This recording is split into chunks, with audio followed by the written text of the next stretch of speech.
Hi everyone, here we are with the 2024 Honda Civic Sport. So today in this review we will go over the interior, the exterior of the car, and for sure we will take it for a test drive to see how this car feels to drive. But the special thing about this review is that this is my own car, so I have a lot of experience driving it around the town in lots of different roads. I have had it for like a year and 6-7 months, so I have a lot of experience driving it. So I will just give and talk about those experiences, like the maintenance, how much I'm paying for it, the insurance costs, and all that stuff will be discussed throughout the test drive. So let's just start with the exterior. So we have full LED setup on the front. We have all different elements, the headlights, the high beam, and the turn signals, daytime running lights, everything are LEDs, which looks perfect on from the exterior. In general, I like the front design, the front grille, and all that different elements look amazing. I think it's just like a gorgeous car. The only thing about this exterior and the front of the car is that it does not have these fog light, which I wish it had, because in severe fogs you cannot see your front. So I wish it had this. I mean, this is like a placeholder, so I mean you just have to go in a touring model to get the fog lights, but I mean I wish you had it. But in general, it's just a like gorgeous car. I love the silver color, and these black 18-inch wheels looks amazing. I love how these rims look, and this is one of the main reasons that I bought this trim. If you go in a higher trim or lower trim, you will get a different kind of set of tires and rims, and I love this ones. Especially just match very well with these blacked out mirrors. We have this turn signals, LEDs, and we have this blind spot monitoring on the mirrors. Kind of a compact sedan. We don't have anything special about the sizing of the car, but the trunk is pretty spacious for these segments. I think it's one of the biggest. You can just fit a lot of things. We can just, you know, fit a bunch of carry-ons, luggages, and all that stuff, and it does not bother you at all. I mean, it's not an SUV for sure, but in terms of like being a compact sedan, it's just perfect in terms of your trunk space. And overall, I like how this car looks. It has like a kind of a fastback design. I love the overall appearance of the car on the road. And let's go and check out the interior. Alright, let's check out the interior of the 2024 Honda Civic Sport. So the first thing that you notice is that as you approach the car, we have touch sensors on the door handle. Automatically open up the door, and there's a little button here. Just push it and all the doors gets locked. So it's just like a nice touch from Honda. It makes it, you know, easier to get in and get out of the car.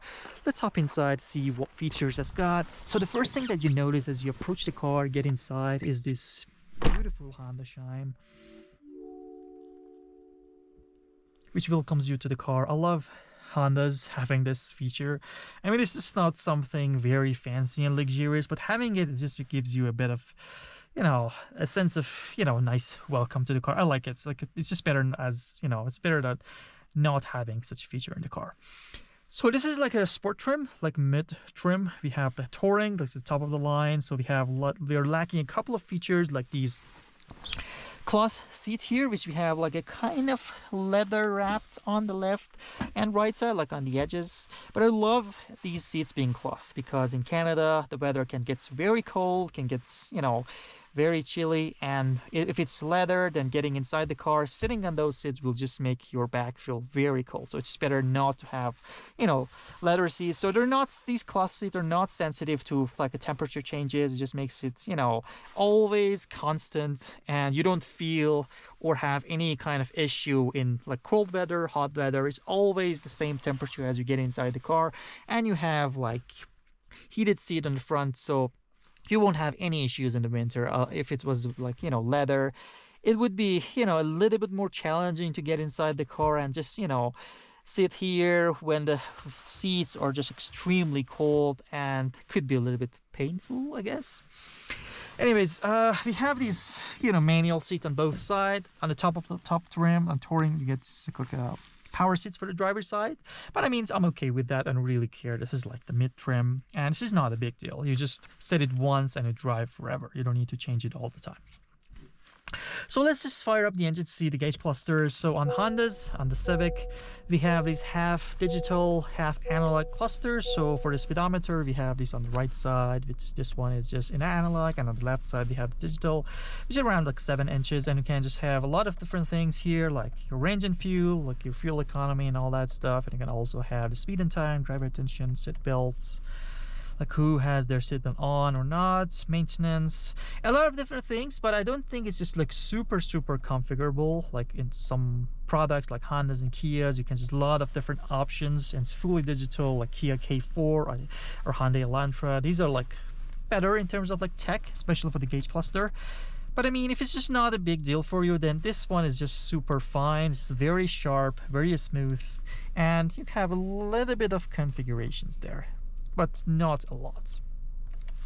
We have these kind of a small infotainment system, not super fancy. Like you see, it's like very basic, but we have like big buttons down there, so you can just control a lot of different things easily from these infotainment system. We have these wired Apple CarPlay and Android Auto, so they're not wireless. I wish it was, but it's just not a big deal. We always have to make your phone connected using this cable, which is the Type A USBs. So we have this beautiful honeycomb design here, which I love in all the Hondas. I love how they hide these vents behind these honeycomb design, and you can see here this clicking sound, which just feels amazing, feels luxurious, although you're not in a luxurious car. We have these piano black here, very sensitive to touch. I mean the fingerprints, but it's just in a place that you don't touch a lot, so it should be like pretty fine. We have this beautiful high quality material for these dials for the climate control, and we have like a beautiful clicking sound. I love how they sound, just like, again, feel a little bit more luxurious. We have these heated seats on the front, 3-stage heated seat, and also get the information up there, which just makes it easier to read. And we have these heated mirrors, traditional shifter. We have 3 different drive modes, which nothing really changes on the cluster, it just only changes like a tiny animation there. For sport, we have this red thing there, and just that's all. You have this auto start stop feature here, electronic parking brake, brake hold, and we have a big spacious kind of a console here with a kind of an Easter egg with the first version of the Honda Civic here, saying the Civic history goes on. I love how this Easter egg is hidden here. When you find it, you just have a wow moment for yourself. And we have this kind of an okay size moonroof. We have this high quality material for the roof. I wish it had a sunglass holder. I don't know why it doesn't have that. It's just like very weird. And nothing special about the interior. I mean, the material, all the design elements are just right in the middle. It's not like the cheapest, poor quality like you find some of the Toyotas there. It's just, you know, pretty reasonable, and sometimes, you know, surprising for the price that you're paying for this car. And let's go and see how this car feels driving it. Alright, so here we are with the test drive of the 2024 Honda Civic Sport.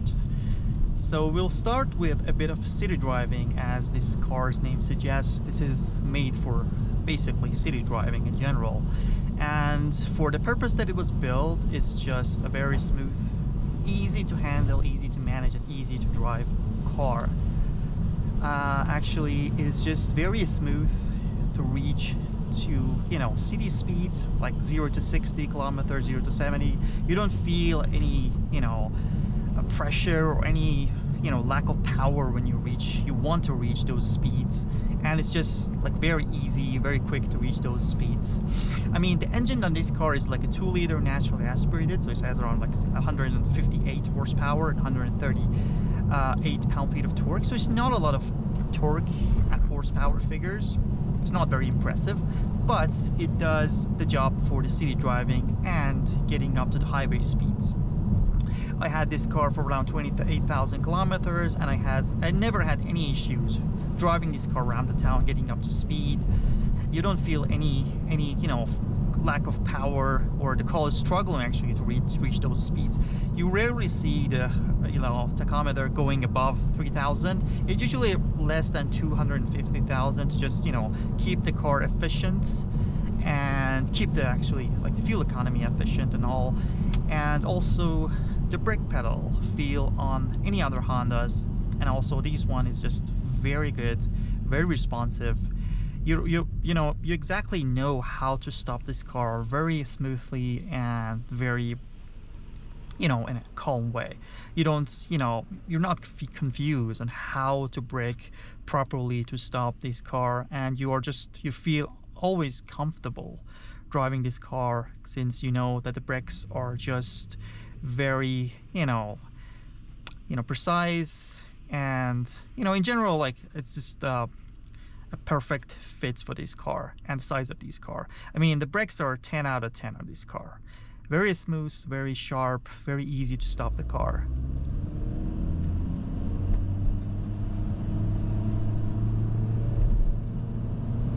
But as you hear, the car engine gets a little bit noisy when you want to reach higher speeds sooner.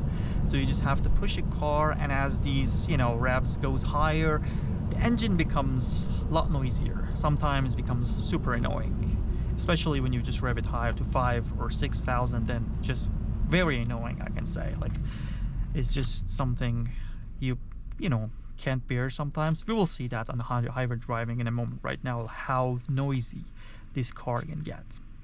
We also have this brake hold feature, which basically allows you to rest your foot when you're just sitting on the traffic, sitting on a traffic light, and it's just a perfect system for city driving.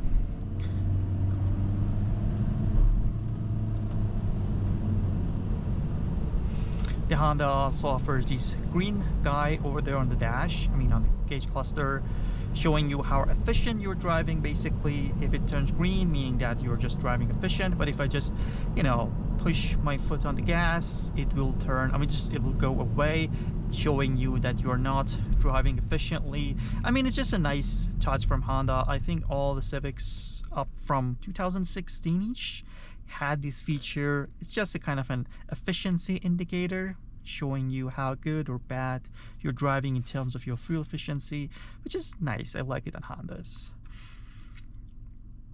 Yeah, perfect car for city driving. You also have these blind spots, alerts on the mirrors, which is standard on all the cars these days. You don't get it on the LX trim though, so just have to keep that in mind. There's a couple of features that are reserved for the higher trims, like sport and touring models. But yeah, if you don't want to push the car like too much, then the engine does not need to rev too much, and then the car is very smooth, very quiet. It has a CVT transmission, so you don't feel any gear changes or anything. It's very smooth. I think CVT is just a great transmission for day-to-day city driving. It's very efficient, it's very smooth. I think it's a great choice for, like, in general, city cars. I love the brake feel. You know, we can just push it a little bit, it will just slow down, slow down. You know exactly how to stop comfortably and very smoothly. But the car tends to get very noisy if you push it too much. Yeah, we will see in the highway, the car gets very, very noisy. I have to turn left here. But the brake pedals, it's just 10 out of 10 here.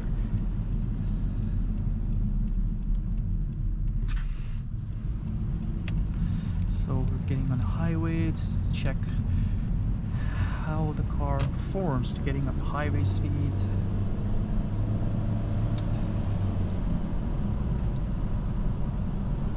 No issues at all.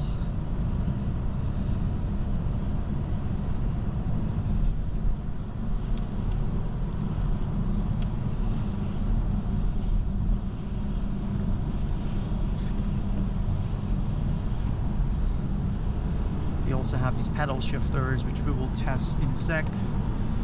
I like them. I mean, it's just, you having these features on a kind of a cheap car is a nice addition from Honda. I mean,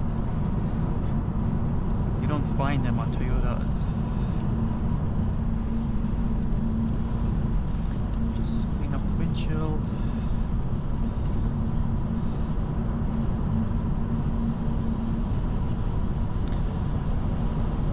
So this car offers 3 drive modes. So right now I'm on normal. I don't like the economy mode in general on this car because it tends to, you know, loosen the gas pedal, so you just have to push it too hard sometimes, and your fuel economy will actually go higher, as I tested. So it's just better always to go with the normal mode, and the only thing that it affects is just basically the gas pedal response.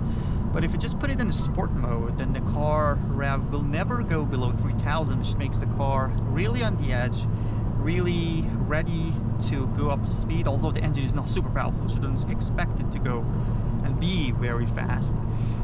But I mean, it's just nice to have 3 drive modes.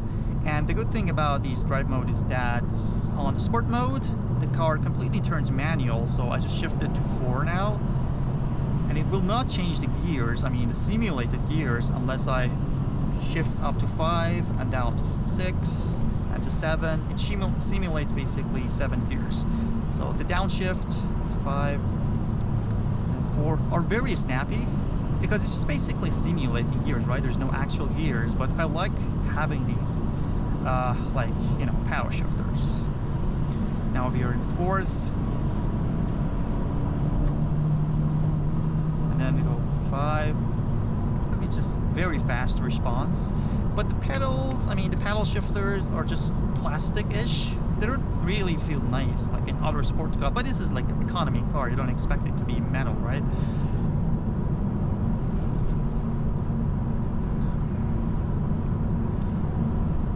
But I love how the car downshifts on sport mode.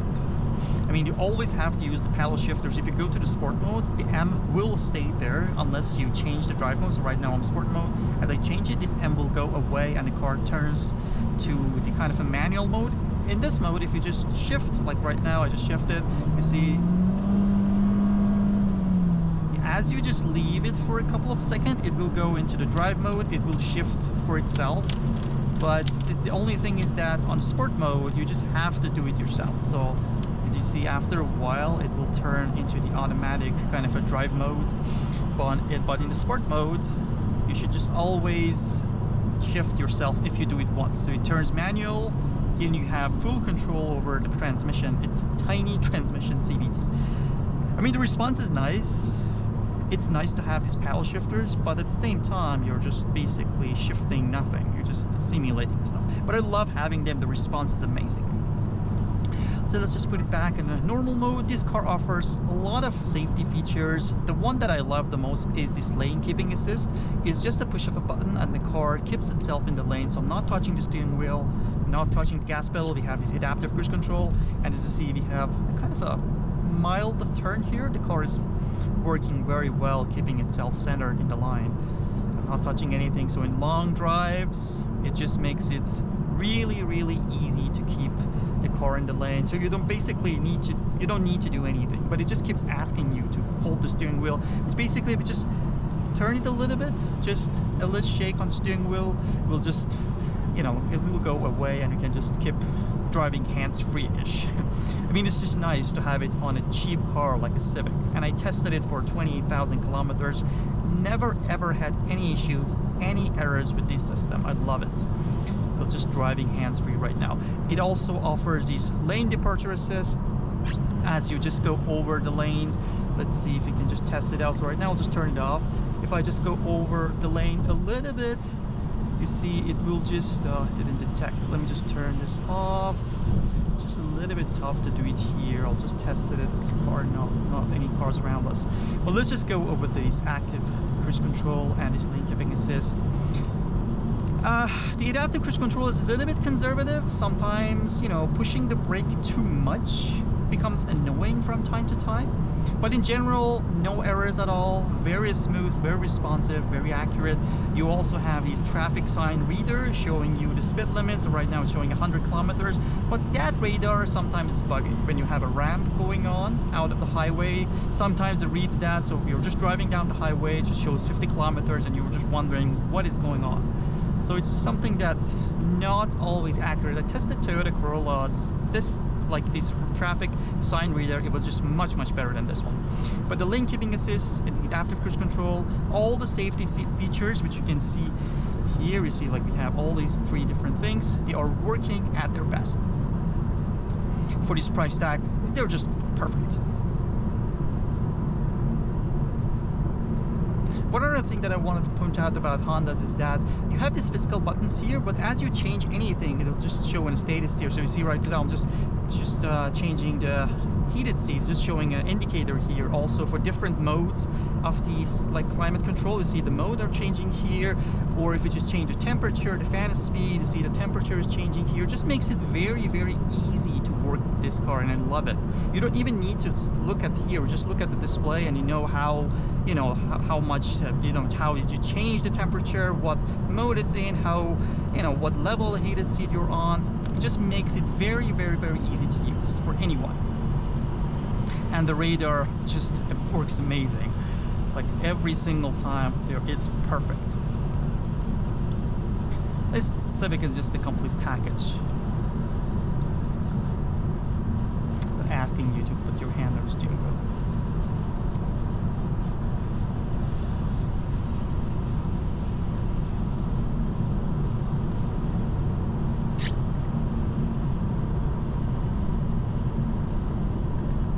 It's not the fastest car, but actually it does the job for you on getting on the highway of the city. We're very well working safety systems and everything. So it's just a complete package of everything you need for like an economy car. And as I said, this car is just mine, so I just bought it in 2024. The base price for this car was just around $35,000, which they added, like, you know, when you go to the dealers, they always add packages like, you know, the mud guards, the different protections on the paint, inside, outside, and all that stuff. I didn't get any of them. I just tried to avoid any of these unnecessary costs. So they added around 2,000, which were like these block heaters, a couple of different things which I found necessary to have. And it just ended up after tax being around $38,000, which right now I'm just paying around $473 per month, which is a decent price for a new car in general in Canada, I can say. But the biggest point about owning a Civic, the biggest cost expense, I guess, is just the insurance cost, which is just a lot, I think.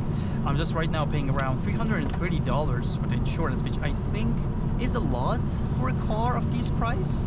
I mean, it's just not the most expensive or luxurious car, so that's just the biggest cost. I think one of the reasons is that this car is brand new, and also Toyotas and Hondas are just having higher insurance for some reason, as I just researched a little bit.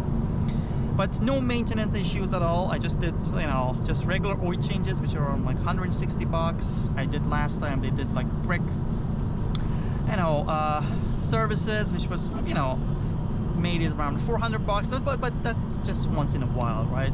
It's not gonna be every time. The regular oil change on this one, I just take it to dealer every time because, you know, I trust them more. And it's just around $160. Now you don't expect Hondas to break down after like 28,000 kilometers, right? So no issues at all, no complaints at all, working very well, smoothly. And that was the reason that I got the Honda, you know, to be very reliable, very, you know, A to B car, you know, that always works without any issues. And that's what Honda does. So we have reached the end of this test drive. I hope you like it. I actually tried to give you a bit of feeling of how this car actually feels to drive on the city and the highway, how these different systems works in general. If you have any thoughts, comments, or any suggestions, I would be happy if you leave them down below in the comment sections, and hope to see you all in the next videos. Thank you.